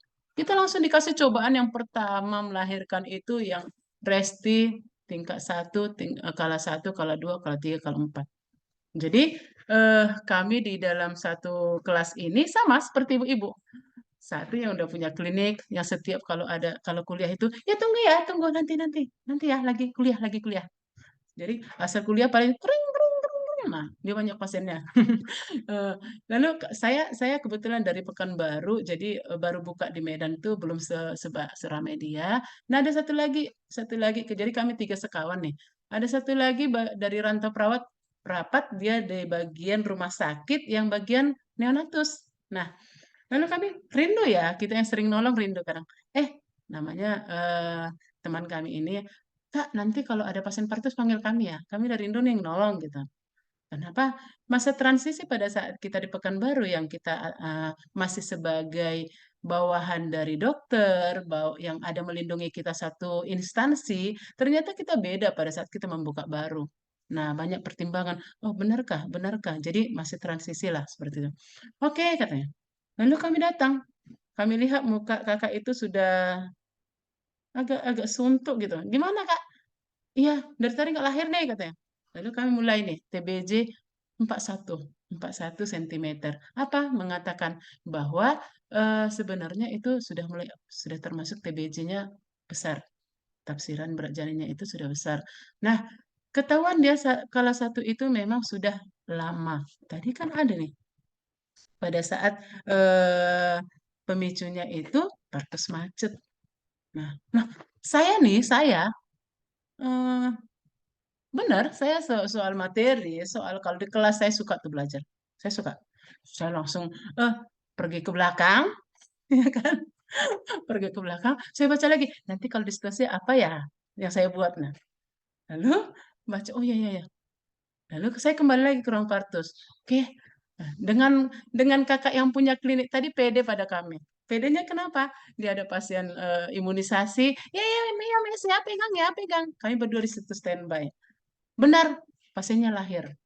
Pasiennya lahir, tahu apa yang terjadi? Ketuban terselubung, apa namanya? Terbungkus. Oke, kita bantu. Nah, seperti itu ya. Tadi kalau satu sudah memanjang nih. Oh ya, dokter sudah datang ya. Ini terpending ya. Tadi Askep satu cerita. Oke, Mohon ini maaf kita tadi lanjut ada lagi ya. gangguan signal. Ya, Baik maklum dok. di kampung-kampung ini, Bu. Nanti Jadi, kami undang ke Medan ya dok. iya. Baik dok, silahkan Oke. dok. Ya. Nah, tadi kita bicara tentang sepsis ya. Nah, apa aja sih faktor resiko terjadinya sepsis pada neonatus ini? Yang pertama tadi BBLR. Makanya BBLR ini sangat tinggi hubungannya dengan yang namanya sepsis neonatus ya. Kemudian biasanya juga selain dari BBL ini itu disebabkan karena ada kelainan kulit ya. Lain. Iya, di sana. Di gudang. Udah. Ada di gudang. Ya. Ya, jadi ada kelainan anatomi kulit ya, seperti kulitnya itu ada yang terkelupas biasanya waktu lahir ya. Kelainan kulit seperti itu yang meninggikan resiko masuknya Staphylococcus, Streptococcus dan golongan-golongannya ke kulit ya. Kemudian ada KPD, ketuban pejat dini ya, yang meninggikan resiko terjadi chorioamnionitis ya. Jadi kalau udah KPD jangan lama-lama lagi dipertahankan kehamilannya, harus segera diterminasi ya, kalau enggak nanti yang kita takutkan ya sepsis neonatus ini. Ya, kemudian ada infeksi-infeksi yang terjadi pada ibu ya, seperti ISK, GBS ya. Kemudian ada infeksi gaster ya, seperti yang disebabkan oleh E. coli, diare, mencret dan lain-lain. Itu kalau udah masuk ke pembuluh darah itu bisa sampai ke neonatus ya. Kemudian ada cairan ketuban yang terinfeksi atau amnionitis ya. Jadi amnionnya hijau gitu ya. Terus meninggikan resiko si bayi bisa mengalami sepsis neonatus ya. Kemudian kondisi-kondisi yang lain seperti resusitasi bayi yang tidak benar, kehamilan kembar atau gameli, ada tindakan invasif ya yang kita lakukan kepada ibu hamilnya atau kepada bayinya seperti ekstraksi vakum, forceps dan lain-lain, itu juga harus dalam kondisi yang steril. Kemudian pemasangan kateter ya, OGT ya, kemudian ada tindakan-tindakan invasif ya kepada si bayi ya, seperti kalau ada galaktokel ya dan lain-lain. Nah itu kalau ada terapi invasif yang dilakukan pada kasus galaktokel itu, kemudian penata laksanaan pasca galaktokel itu tidak baik, itu yang akan meninggikan resiko sepsisnya ya. Kemudian perawatan yang dinicu yang terlalu lama, kemudian malnutrisi ya, kemudian ada resisten antibiotik, nah, itu juga bisa menyebabkan bakteri lain ya menjadi kebal dan kuat sehingga kasusnya sulit diatasi. Oke. Nah, untuk penegakan diagnosisnya sebenarnya penegakan diagnosisnya ini hampir sama dengan penegakan diagnosis kasus-kasus lainnya ya. Yang paling penting kita dapatkan ada tanda-tanda sepsisnya ya. Yaitu apa? Yang pertama kita temukan ada demam. Itu adalah tanda khas dari si sepsis. Atau kita dapatkan hipotermia yang berat. Itu merupakan salah satu dari tanda sepsis. Kemudian kita dapatkan ada pernapasan yang kencang atau pernapasan yang sangat lambat ya. Atau kita dapatkan nanti ada detak jantung yang kencang, ya di atas 120 atau 140 kali per menit kalau pada neonatus. Nah, itu kita udah curiga ya ada tanda-tanda sepsis. Nah, itu kita harus lakukan pengecekan leukosit. Leukositnya tinggi atau rendah ya. Kalau misalnya terlalu tinggi atau terlalu rendah, nah itu adalah penanda udah terjadi systemic inflammatory response syndrome ya. Saya harapkan ibu-ibu udah pada tahu ya, kemarin sempat ada bahas tentang SIRS ya, systemic inflammatory response syndrome. Nah, itu harus tahu. Tapi gejala-gejala lain itu biasanya ada letargi ya, bayinya rewel, nangis saja, tanpa tampak sakit berat, ya.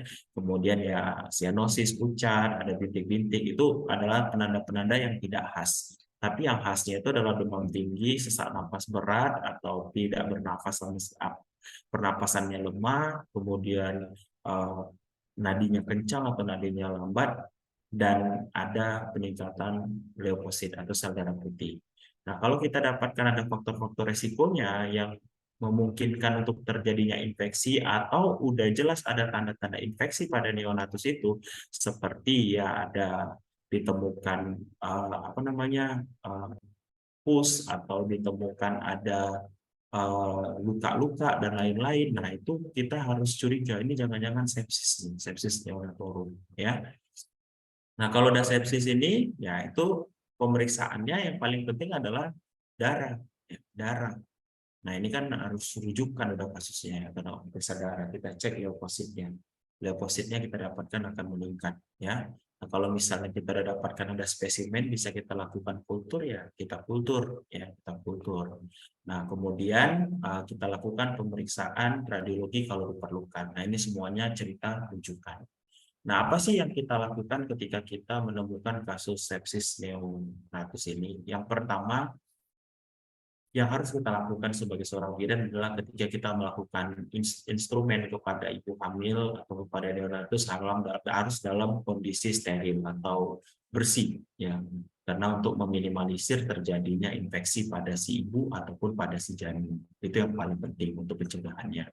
Nah, dari kita bidan, ya, kita itu cukup melakukan pertolongan resusitasi neonatus dulu, ya, pasang infus, pasang oksigen dan lain-lain, dan berikan antibiotik profilaksis. Biasanya kita berikan dari 4 ampicillin, ya, ampicillin intravena, itu yang kita berikan kepada si anak. Setelah itu langsung kita rujuk, karena kita nggak punya kemampuan dan daya untuk melakukan terapi yang lebih lanjut kecuali spesialis anak di sana, ya. Oke, mungkin ini dulu untuk kasus kegawat daruratan neonatus, ya. Mungkin dari teman-teman ada yang mau ditanya, silakan.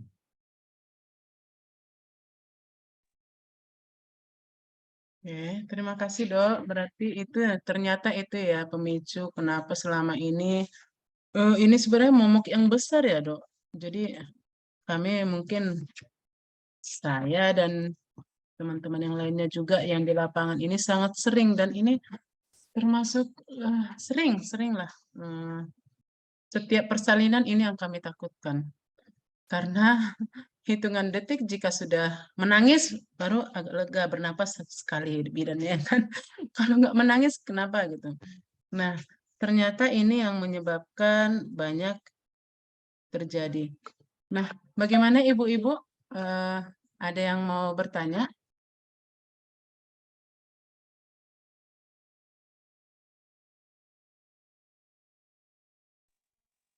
Izin bertanya, Bu. Oke, silahkan Bu, langsung Bu Leni. Ini Bu, kan ada pasien bayi baru lahir kan Bu. Dia puput pusat tuh sekitar seminggu Bu. Semua bagus normal, tapi setelah puput tali pusat tuh pusatnya itu merah gitu Bu. Nggak ada demam, nggak rewel gitu. Itu kenapa ya Bu? Terima kasih Bu.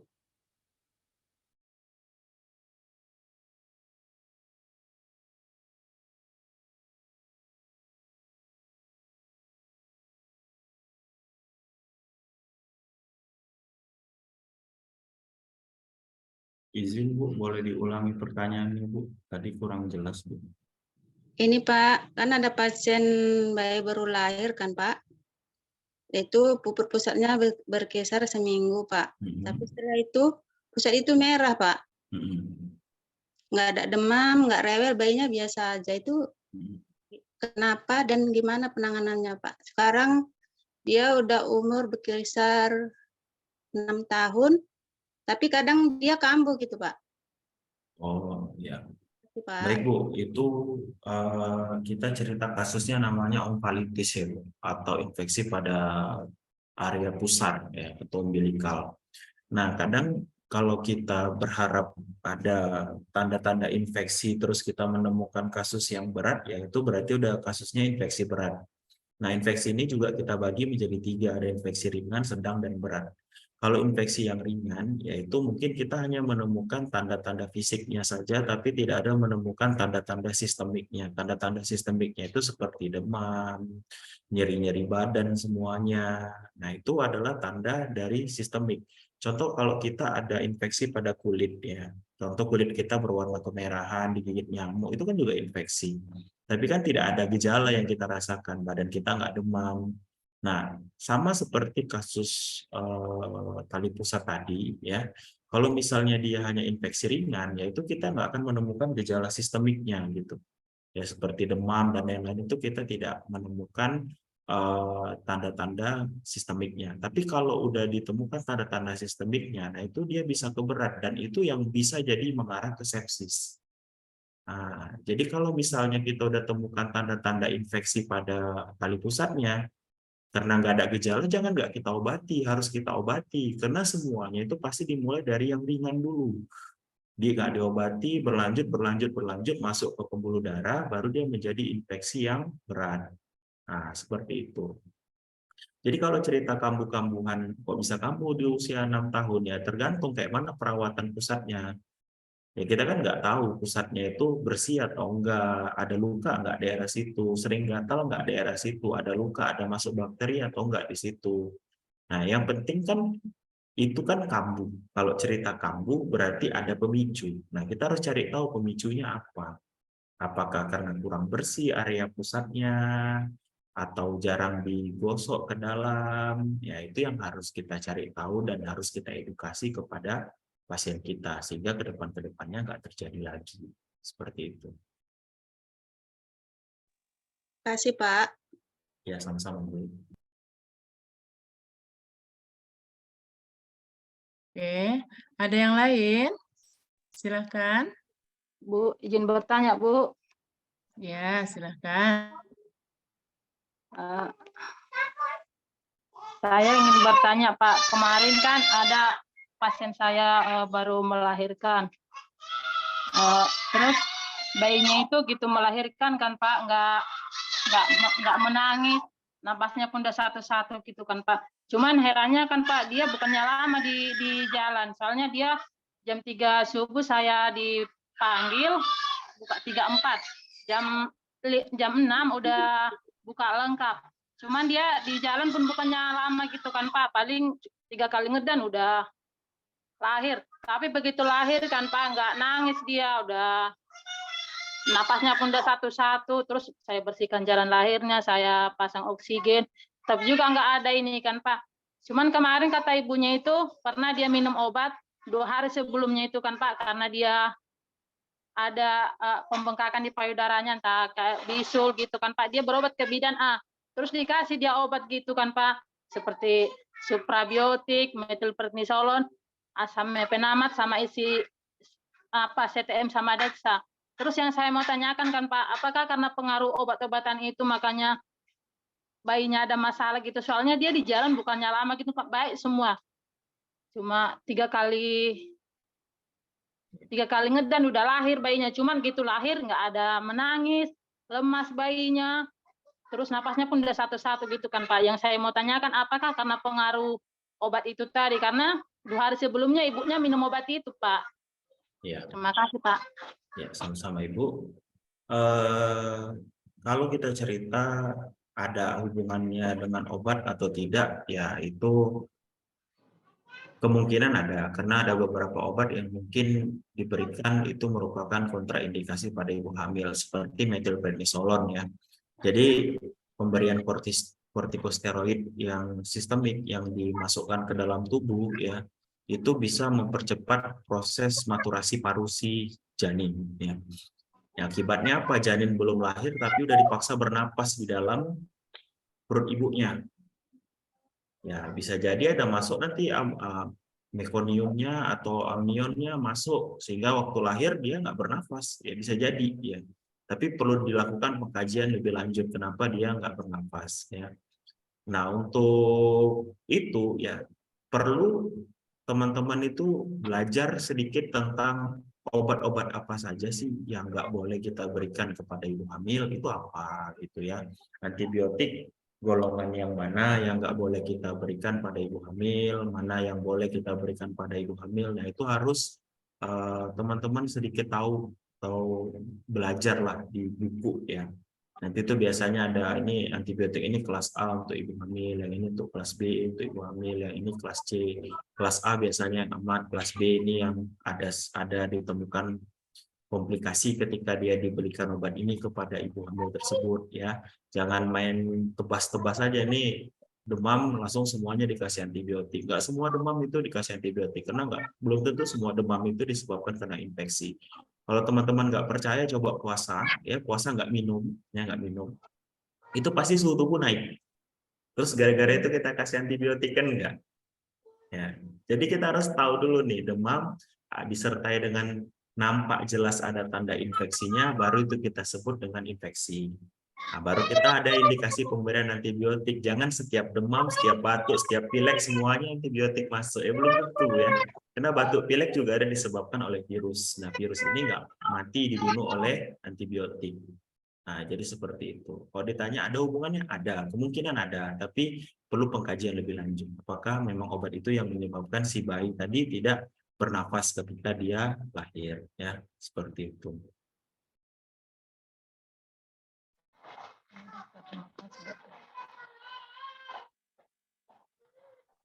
Baik, terima kasih ya dok. Berarti sebenarnya kadang nih sebenarnya bukan basic kami untuk memberikan prednisolon ataupun yang tadi ya Dexa. Namun kadang kan kami bidan ini memang dengan pengalaman dengan apa ya. Jadi seakan-akan gini, oh ya dexamethasone selalu dia disuntik dokter kalau memang udah prematur berarti mematangkan. Nah ini pelajaran bagi kita teman-teman.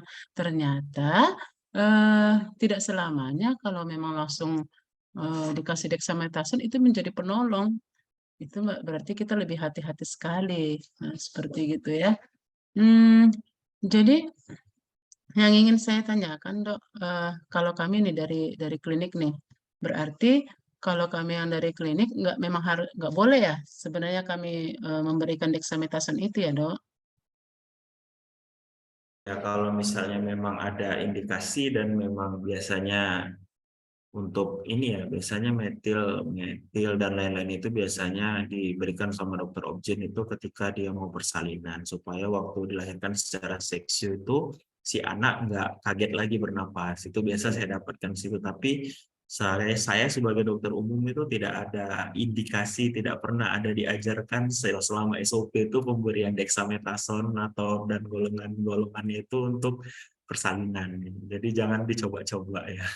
Kalau dokter obgyn ya mungkin karena mereka seksio waktu lahir itu perlu langsung matang nangis kuat, mereka kasih dexa dan mereka siap mempertanggungjawabkan pemberiannya. Tapi kalau kita ya kan batasan kita kan coba sampai persalinan normal ya. Baik, terima kasih dok. Ini mengingatkan kita kembali ya. Kita harus kembali ke APN. Kita kembali ke APN, walaupun kita tahu kita harus ingat di mana wewenang kita. Nah, yang saya ingin perjelaskan di sini pada ibu-ibu mungkin kenapa dokter memberikan dexamethasone atau yang kita pahami kenapa ya apa hubungan dari pematangan dengan aspeksia tadi. Jadi yang kita harus kuasai organ pernapasan itu punya surfaktan. Apa itu surfaktan? Kenapa dia harus berkembang?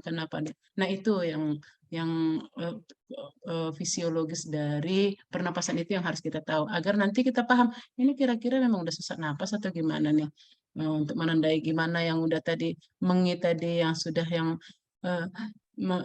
apa dia yang mendesis bukan mendesis ya merintih ya. Nah tarikan nafasnya, gerakan dada. Nah, itu ya. Baik, bagaimana dengan ibu yang lain? Apakah ada pertanyaan lagi terkait dengan tentang kegawat daruratan neonatal ini? Ada, Bu. Oke, silahkan Ibu Sarina. Iya, Bu. Kemarin kan kami nolong partes, Bu. Ada yang lahiran. Prosesnya cepat, Bu. 2 kali ngedan udah lahir. Terus pas lahir bayinya kan pucat Bu, nggak menangis. Terus kami resusitasi, disedot pakai slem, sudah bersih semua. Apgar skornya sudah baik, bagus semua, tapi bayinya masih merintih, Bu, nggak menangis. Terus nelpon dokter kan di rumah sakit, katanya diobservasi dulu 4 jam. Tapi selama 4 jam itu dimiringkan, tetap kami rangsang taktil, Bu, masih tetap tidak menangis, dia cuma meringis saja, Bu. Itu kenapa ya, Bu? Terima kasih ya atas pertanyaan Bu Sarina ya, Bu Sarina. Jadi kita harus ingat dulu, tidak selamanya partus yang cepat itu bagus. Itu kan harus kita sepakati dulu nih. Partusnya tadi cepat, karena pasien saya juga selalu saya seperti mimpi. Tadi bagus itu datang langsung lahir, kenapa sekarang jadi seperti ini gitu. Nah, untuk menentukan suatu kualitas dari kehidupan bayi, kita ingat dari dia konsepsi. Dari konsepsi, persiapan prakonsepsi malahan. Tadi kan sudah disampaikan malnutrisi, pembentukan pada saat itu, bahkan pada saat proses persalinan, yang mana seperti tadi ternyata di dalam pun dia sudah terminum air ketuban, dan kemudian pada saat lahir. Nah, dengan cepat itu bukan berarti mengatakan lebih bagus. Justru di situ banyak hal-hal yang kita diminta lebih cekatan lagi menjaga. Salah satunya misalkan jangan terlalu robek, ataupun jangan, banyak hal yang di situ dijaga. Bukan malah, itu adalah hisnya yang harus terkontrol. Hisnya itu harus kita kontrol lagi bagaimana biar nanti tidak tambah masalah. Jadi kalau kita mengatakan, Bu cepat gitu. Nah, tadi sesudah dia lahir itu udah menangis, tapi dia merintih. Jadi, kita harus kembali ke konsep. Kalau dia merintih, berarti mengatakan bahwa pernapasannya itu belum normal. Nah, kita bayangkan deh, seperti paru-paru. Paru-paru itu memang 2 ya. Paru-paru itu memang 2 dengan fisiologi saat pernapasan. Fisiologi pada saat pernapasan. Pada saat di dalam kandungan, bayi itu boleh minum air, terhirupnya air, paru-parunya itu pun berisi air, karena dia memang belum, embolinya belum berisi udara. Nah, pada saat dia keluar melalui jalan lahir, itu kan proses fisiologis pernapasannya tadi. Pada saat keluar dari pintu lahir, keluarlah air yang di dalam paru-paru tadi. Keluarlah air yang di dalam paru-paru tadi, 2/3-nya keluar, terperas. Nah, 1/3-nya itu masih di dalam, diserap oleh tubuh kita sendiri. Nah, kenapa Bu terjadi pernafasan? Ini yang harus kita kuasai sebagai bidan. Jadi pada saat nanti kepala sudah keluar, otomatis dengan dunia luar itu membuat saraf-saraf si bayi sudah mulai bekerja. Oh, ini ada dunia luar ya? Nah, jadi pada saat sudah terperas air di dalam dada, lalu dia keluarlah ke dunia luar dengan tadi rangsangan lingkungan tadi, dia ingat untuk bernapas. Nah, tarik nafas. Pada saat dia menarik nafas tadilah, di situ sangat berharga sekali. Di situ sangat berharga sekali alveoli di dalam paru-paru kita ini berisi udara. Nah, disitulah makanya dibilang, dulu Bu nggak ditolong bidan lahir kok Bu. Iya, tapi ada nggak selamat. Kenapa? Pada saat respon bernapas tadi itu tidak terjadi, bisa jadi karena ada selip, bisa terjadi karena tertutup selaput ketuban, tidak ada bantuan pada bayi itu. Saya ingat pada saat menolong di daerah Batubara ya. Jadi, Bu udah lahir, saya disorongkannya saja ke dalam. Wajar, mereka kan awam gitu ya. Mereka jadi saya lihat di dalam itu memang sudah lahir. Nah, kebetulan tidak ada tertutup selim, tidak tertutup lah lubang hidungnya itu, bayi itu menangis. Memang kita sebelum saya datang pun pasti sudah dia terjadi tarik nafas, lalu dia, nah kan seperti itu. Kenapa? Karena kalau bilang, Bu, udah lahir kok, Bu, urinnya pun keluar sendiri. Iya. Iya, makanya dukun pun bisa. Namun, apa bedanya, Bu, bidan dengan dukun? Disitulah dia kontrol kita. Pada saat dia tidak mampu melakukan pernafasan tadi, dibantu dengan bersihkan jalan nafas, dengan memberikan rangsangan taktil. Nah, itu yang terkait dari cerita saya yang terpotong. Bahwa kalau dulu tuh masih ditunggingkan, pak. Nah, penyiksaan sebenarnya kita sekarang kan, tunggingkan, pak. Lalu kasih air panas, kasih air dingin. sebenarnya nggak harus sekuat-kuat tenaga. Nanti ibu bisa mungkin yang dengan ya, pasti udah banyak pengalaman lah. Tapi maksud saya ibu pasti bisa membedakan nih. Tidak karena kuatnya kita merangsangnya. Saya mengalami, Tata juga mengalami transisi itu. Pada saat pertama-tama, kalau sudah nggak nangis, saya panik nih. Aduh, kok nggak nangis? Ayo nangis, nangis, nangis, nangis. Saya langsung terbayang, bidan pembuluh berdarah dingin. Langsung berusaha, nangis, nangis, nangis, sampai nangis. Sayang lebih senang daripada mamanya. Nah, ternyata dengan ulusan, tapi tepat dia. Di punggung, di tangan, kaki, dan jadi lalu memang benar-benar direndahkan. Nah, jadi dia benar-benar itu kita bantu dia dalam bernapas tadi. Pada saat sudah bernapas, saya yakin dia nggak akan merintih. Jadi kalau udah sempat merintih, nah tadi kan ada emboli tadi, surfaktan itu untuk proses pernapasan gitu. Pada saat dia tidak bernapas, fungsi paru-paru itu kan agar nanti darah yang dipompa ke paru-paru, di paru-paru itu akan bergantilah oksigen dan CO2. Nah, pada saat itulah mula-mula nanti banyak bagian tubuh yang tidak berkontraksi dengan baik. Merintih, susah memperbaikannya. Butuh waktu, karena pada saat yang spontan yang pertama tadi lah, karena kalau dia bedakan ibu organ yang tidak dapat oksigen dan darah. Dia langsung hitungan detik deh. Kalau saya lihat bayi itu, kalau saya terbayang lagi yang mana yang pada sianosis bahkan ada yang lewat. Nah, seperti itu ya. Hitungan detik, ini seperti membedakan hitam dan putih saja. Pada saat dia lahir sudah menangis, langsung merah. Enak ya kita bilangnya. Segar dan bugar. Enak ya. Tapi coba ibu bayangkan prosesnya pada saat dia bernapas pertama, tarikan nafas.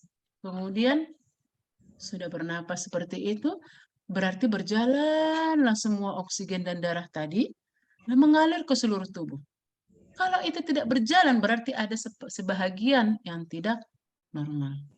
Nah, kira-kira nih sampai sini. Ada nih pertanyaan dari ibu-ibu ataupun sharingnya? Coba silakan. Atau yang kurang jelas, yuk.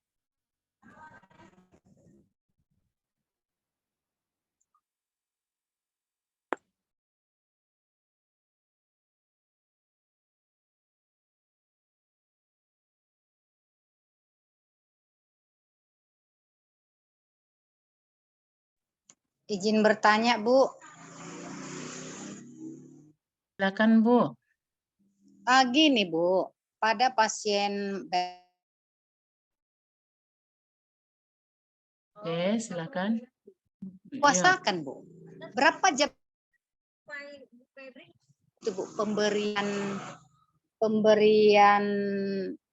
minumannya, Bu? Kalau dia kan bayi normal kan di situ lahir 3, kalau misalnya di rumah sakit kan 3 jam udah dikasih minum, Bu. Kayak seperti sufor, Bu, gitu, Bu.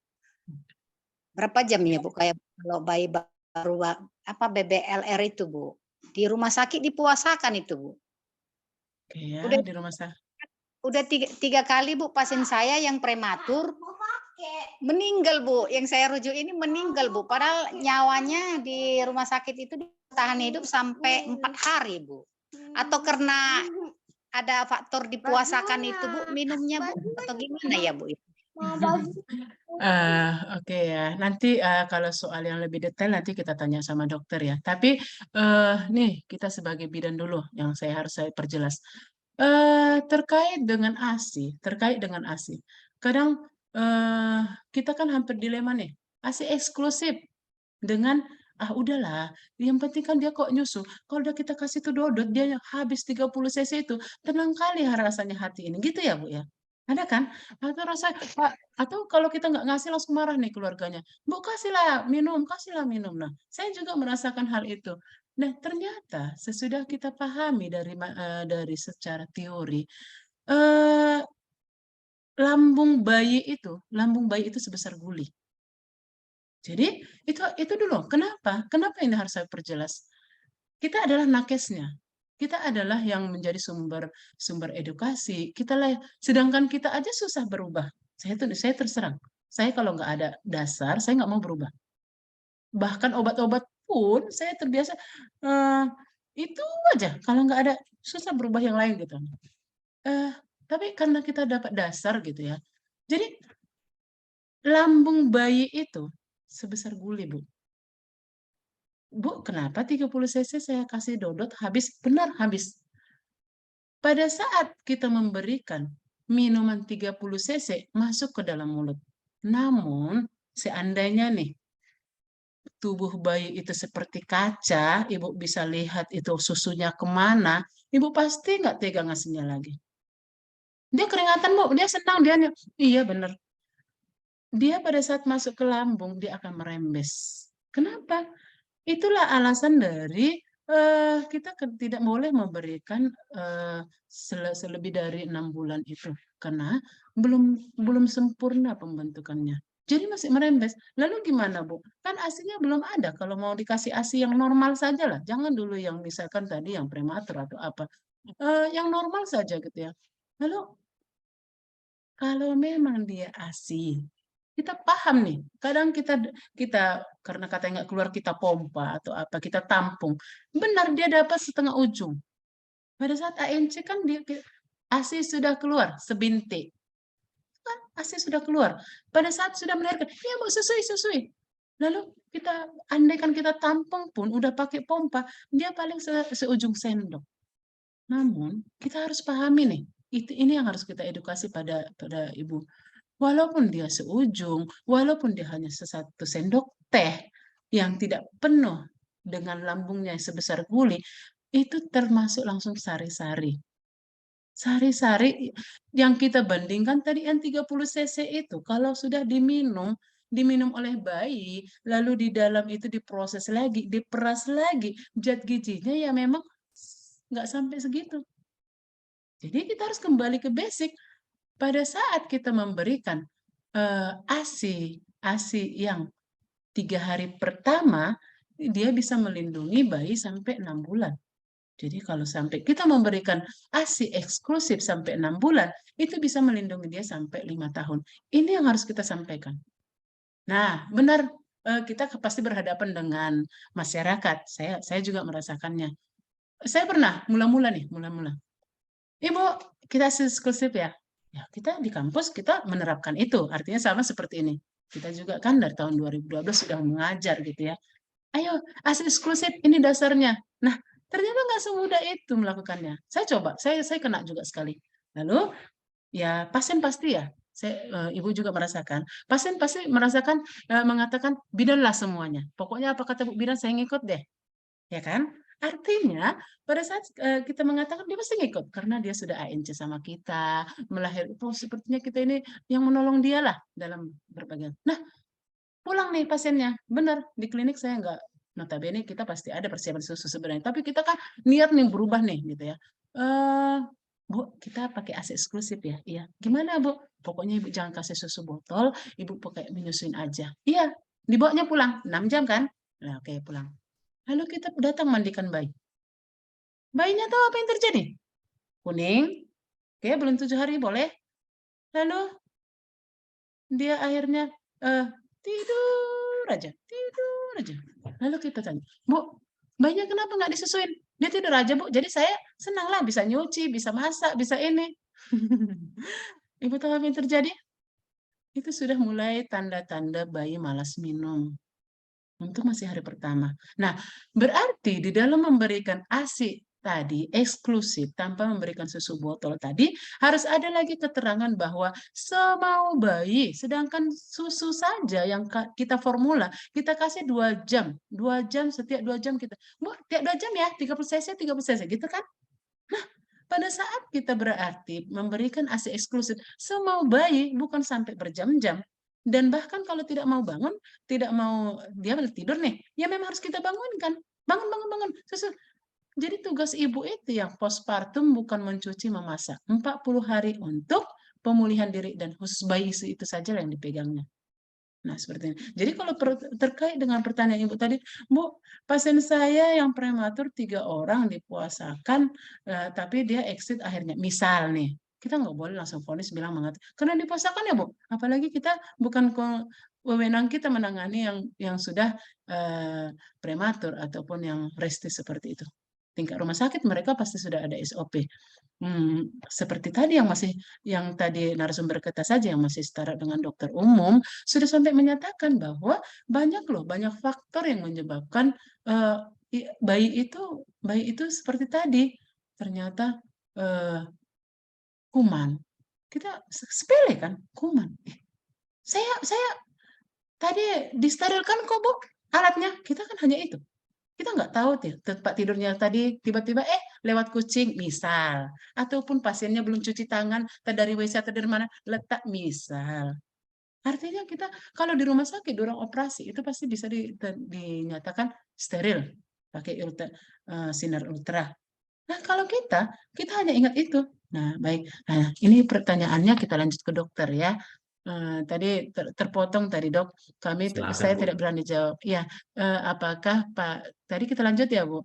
Pertanyaannya, apakah pada bayi yang prematur ya tadi dipuasakan, apakah itu indikasi atau memang SOP atau bagaimana dok gitu? Silakan dok, terima kasih.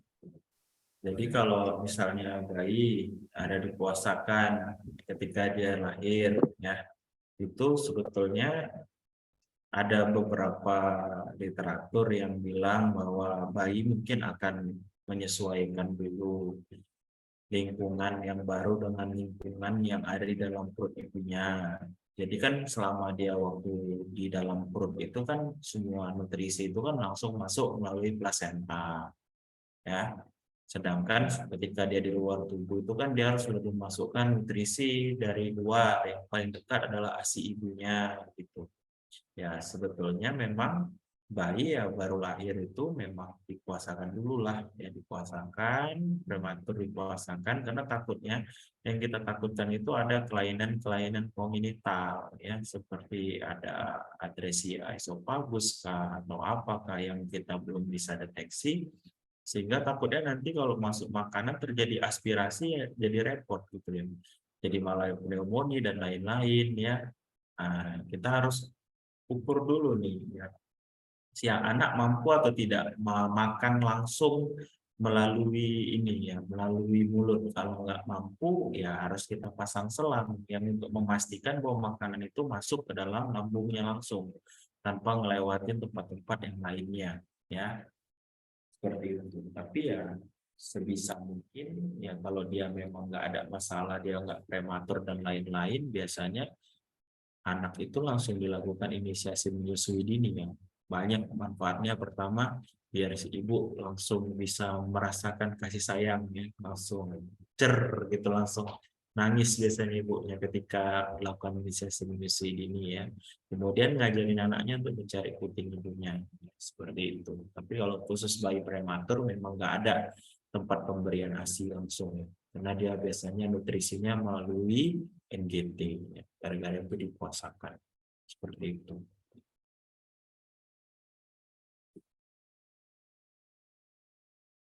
Ya dok, berarti itulah alasannya. Berarti kita nggak boleh terburu-buru. Kasian tuh, langsung dikasih nanti lapar gitu ya dok. Berarti memang masih ada lah di dalam untuk persiapannya ya dok. Iya, bayi 48 jam pertama kehidupan itu nggak makan nggak apa-apa. Nah itu jawaban Bu. Jadi Ya. kita Jadi jangan nggak usah takut kali, terburu-buru. 48 jam pertama kehidupannya nggak makan nggak apa-apa dan akan mengalami penyusutan 10% dari berat badannya itu normal.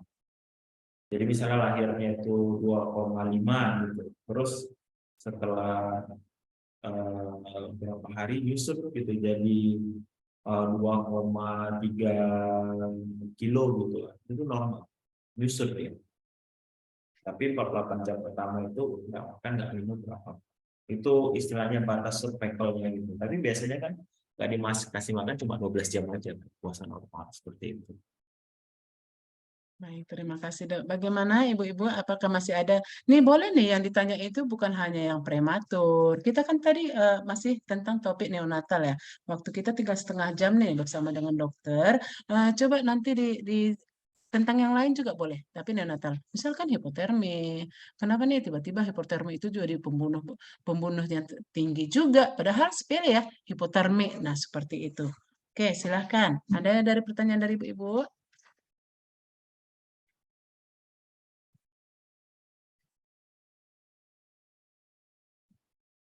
Belum.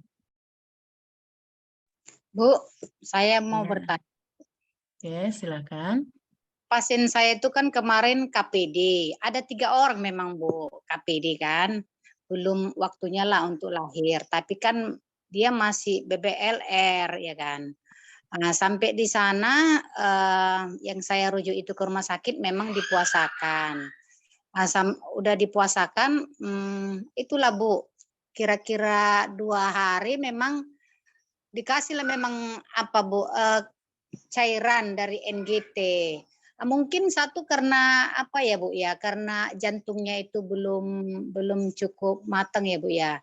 Ini menurut saya sehingga dia berfungsi untuk hidup itu belum sempurna. Jadi menjurus payah untuk apanya, untuk bertahan hidupnya ya Bu ya.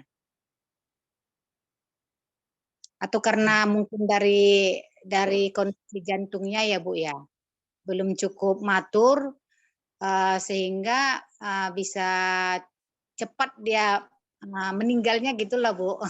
Karena udah 3 orang loh Bu pasien saya asal KPD.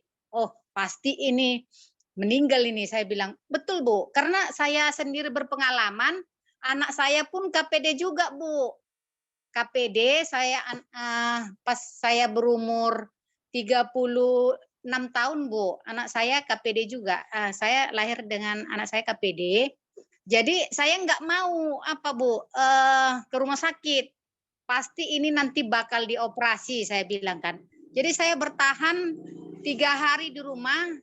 Udah itu saya langsung ke tempat praktek bidan. Bayinya langsung lahir.